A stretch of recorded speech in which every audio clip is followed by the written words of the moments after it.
Welcome back, everyone, to Speak More Fluently. Great to be here. Today, we're doing a deep dive into something that can really make a difference in sounding natural in English. We're talking about those really common, sometimes a bit tricky two-word verbs using get. Ah, yes, the get. Phrasal verbs. They're everywhere. Exactly. And, if you've ever felt your English sounds a little stiff, or maybe you struggle sometimes listening to conversations or movies, even songs, Yeah, they can be confusing if you don't know them. then you want to stick around. We're going to try and, unlock how these get phrases work. The idea is to help you use them more confidently and, just as importantly, understand them when you hear them. Absolutely. It's one of those things that can instantly make your English sound more authentic, more like everyday speech. Right. Because native speakers use them constantly, don't they? Without even thinking about it. Oh, all the time. And often, learners might use maybe a longer or more formal word when actually a simple get phrasal verb is, the perfect fit. It just flows better. Okay, so we know they're important, but let's break it down. Why exactly should listeners focus on these? What are the main benefits? Well, first, maybe just a quick reminder of what a phrasal verb is, right? A good idea. It's just that combination. A verb like get plus a little particle. Usually a preposition or an adverb like up, in, over, through. And the key is that together they often mean something totally different from the individual words. Precisely. And because get itself is such a fundamental verb, you find these combinations everywhere. You really can't avoid them in daily English. Okay, so if you don't know them, what's the risk? What are you missing? I'd say the first big impact is on comprehension. Just understanding what people are saying. Makes sense. Think about hearing something like, oh, I only earn enough to get by. Or maybe it took ages to get through that meeting. Right. If get by or get through aren't really in your active vocabulary, well, you've missed a crucial piece of information there. You might get the gist, but not the full picture. Exactly. You need to grasp these little phrases as like single units of meaning. Okay, that's comprehension.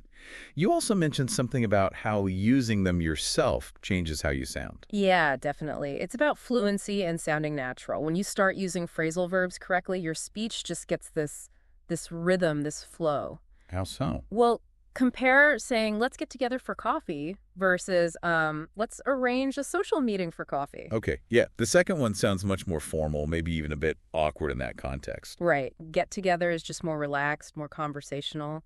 It's subtle, but using these consistently really adds up to sounding more natural. I can hear that. And the third point was about being more expressive.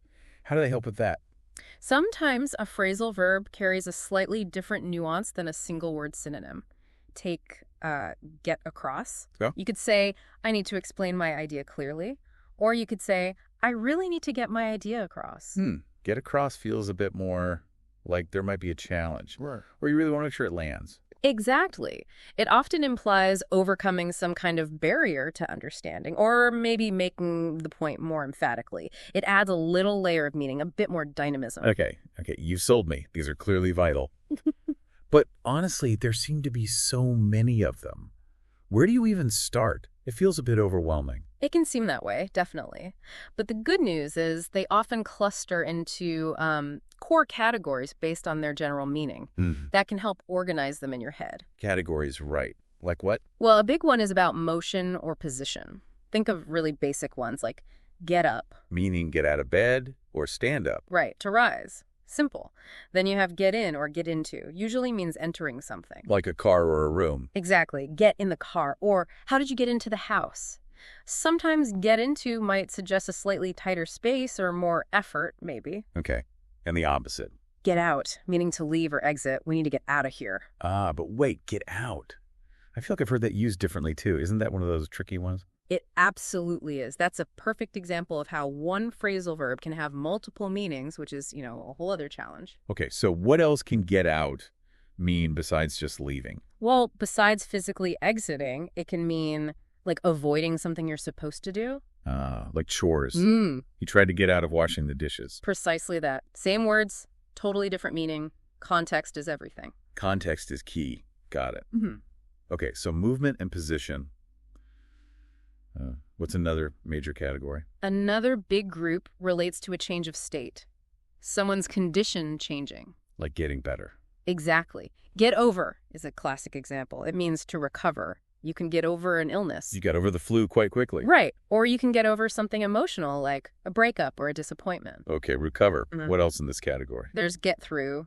This one often means completing something difficult or maybe surviving a tough period. So like, I finally got through all my emails, or we got through the winter. Perfect examples. It implies perseverance, sort of enduring until the end, whereas get over is more about the recovery after something. That makes sense. A subtle but important difference. Okay, what about interacting with people? Social stuff. Oh, definitely. A really common one is get along with. Meaning, you like someone, you have a good relationship. Yeah, exactly. I get along well with my colleagues. It just sounds more natural and conversational than saying I have a harmonious relationship with my colleagues. That's more natural. And another social one you hear constantly is get together, which just means to meet up informally. Let's get together soon. Yep. Very standard. And interestingly, just a small note on regional differences. In British English, you might hear get on with used similarly to get along with for relationships. How are you getting on with your new boss? Ah, okay. So get along with is maybe more American English for that meaning. Generally, yes, though both are widely understood. Good to know. Okay, so we've got movement, change of state, social interactions. What else? We also see them used for achievement or progress, making headway. Like? Get ahead. It usually means making progress in your career or maybe life in general. Yeah. She works hard trying to get ahead. Right, ambition. Sort of. And then there's a really useful one, get by. We mentioned that earlier. It means manage, right? Survive with what you have. Exactly. Often with limited resources like money or knowledge. It's great for talking about language ability, too. Ah, like my French isn't fluent, but I can get by. Perfect. It implies you can manage basic situations, but you're not, fully proficient. It's about managing, not necessarily excelling. That's a really useful distinction. Huh? Okay, is there one more main category? Let's touch on one more, kind of causative or transfer meanings, where get makes something happen. How does that work? Think about get someone to do something. It means you persuade or cause them to act. Like, I need to get my kids to clean their room. Exactly. You're causing the action. And another really common one is get rid of. To discard something, throw it away. Right. I need to get rid of these old clothes. So here, get is more active, causing removal or causing action. It's really incredible how flexible get is. It adds this layer of action or process to the verb. It really does. Now, we've talked about categories, which helps with meaning, but there's also the issue of formality, register. Ah, right. Are these phrasal verbs usually informal? Many of them are, yes. They're very common in spoken English and informal writing. So like we said, get by is common, but in a formal report, you'd probably write manage. Okay. Any other examples? Get out of doing something like avoiding chores. That's very informal. You'd probably use avoid in a more formal situation. Precisely. So it's not just what it means, but when it's appropriate to use it, you need to develop a feel for that. In context again. And you mentioned regional differences briefly with get on with. Are there many others? There can be slight preferences, but honestly, most of the common get phrasal verbs are pretty widely understood across major English-speaking regions. Things like get out of, meaning avoid, or get around to, meaning finally doing something you've been postponing. I'll get around to fixing that shelf eventually. Yeah, that one seems pretty universal. So there's a lot of consistency, which is helpful for learners. That is good news. Okay, so we've got the meanings, the categories, the nuances. Now, the big question, how do you actually learn these effectively? How do you make them stick? Right. Well, passive exposure isn't usually enough. One of the absolute best ways is contextual learning. Meaning seeing them used in real life. Exactly. When you're reading an article, watching a show, listening to a podcast like this one, pay attention. When a get phrasal verb pops up, don't just skip over it. Try to figure out the meaning from the sentence, from the situation. And then what? Just understanding isn't always enough to remember it. No, the crucial next step is personalization. Write down your own sentence using that phrasal verb. Make it relevant to your life, your experiences. Ah, so instead of just copying the example, you create something meaningful to you. Yes, that makes it much more memorable. Okay, that's a great tip. What else works well? Grouping them can be really effective. We've sort of done that by category movement, social, etc. That helps you see patterns. You could also try grouping them by the particle. So look at all the phrasal verbs with get up, get down, get in, get out. Sometimes the particle itself gives clues to the meaning, like up often suggesting increase or completion, down, suggesting decrease or recording something. Interesting. Looking for those little patterns. What about, like, physically writing things down, notes? Oh, definitely. A dedicated notebook or even just a section in your vocabulary notes specifically for get phrasal verbs can be super helpful. What would you put in it? For each one. Huh? The phrasal verb itself, its meaning or meanings, your personal example sentence, and maybe a quick note on formality, like informal, neutral, etc. Building your own little get dictionary. I like that. Very practical. It is. But of course, just writing them down isn't the final step. You have to actually use them right. Exactly. Active use is key. You have to push yourself a little. Try to consciously use 1 or 2 new get phrasal verbs each day. In speaking or writing. Both. Maybe in a conversation, an email, even just thinking to yourself in English, it might feel a bit forced at first, but that practice is what makes them become natural, automatic. Practice makes perfect, as they say. Or at least makes it stick. Any other little tricks?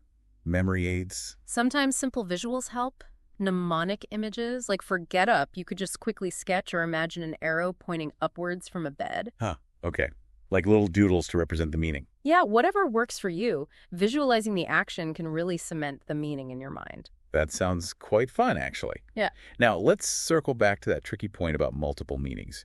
You used get out as an example. How do you tackle those beasts? Right, that's a really common hurdle. So get out, we said, can mean exit, escape. Avoid responsibility. Reveal information, like get the news out.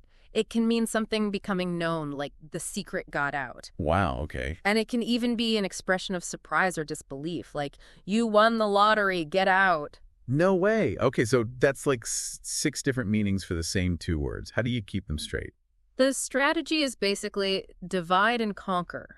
When you realize a phrasal verb like get out has multiple senses, treat each sense as a separate vocabulary item, almost. So for each meaning? For each distinct meaning, find or create a clear example sentence that only works for that specific meaning. So you wouldn't just have 1 entry for get out. You'd have maybe 6 different entries. Yeah. Each with its own definition and its own unique sentence. Precisely. And then this is important. You need to practice distinguishing them. Maybe quiz yourself. Look at your example sentences later and see if you can remember which meaning of get out is being used in each one. Train your brain to spot the contextual clues. Exactly that.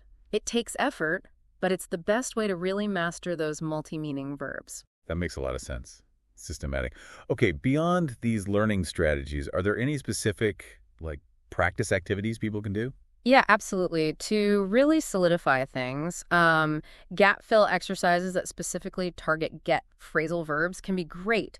You know, dialogues or sentences with a blank where you need to choose the right one. Standard practice. You could also try role-playing, set up little scenarios. Maybe one person is having a job interview, so they need to use get ahead, or someone is talking about being sick using get over. Oh, I like the role-playing idea. It forces you to produce them in speech. Right, it makes it active. And another good one is storytelling.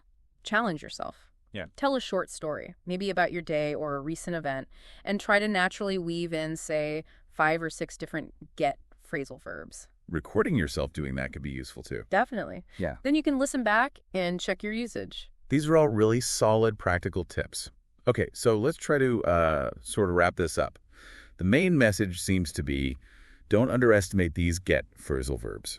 Absolutely not. They're essential for sounding natural, for fluency. They cover a huge range of meanings, falling into categories like movement, change of state, social interaction, progress. Right. And understanding those categories can help. And we need to pay attention to the nuance, the formality, sometimes even slight regional differences.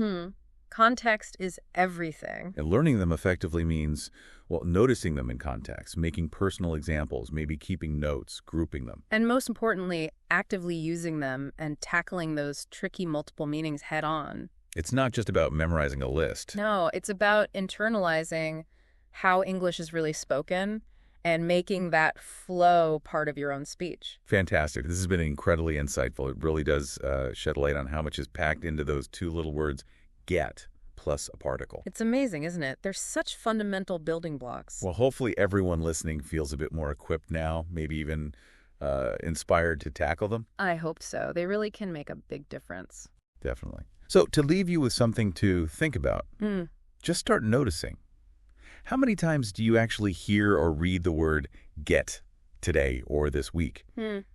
Now that you're more aware of all these phrasal possibilities, what new shades of meaning will you start to pick up on? Yeah, and maybe think, what other really common verbs like take or put or go might have a similar hidden world of phrasal verbs waiting to be explored?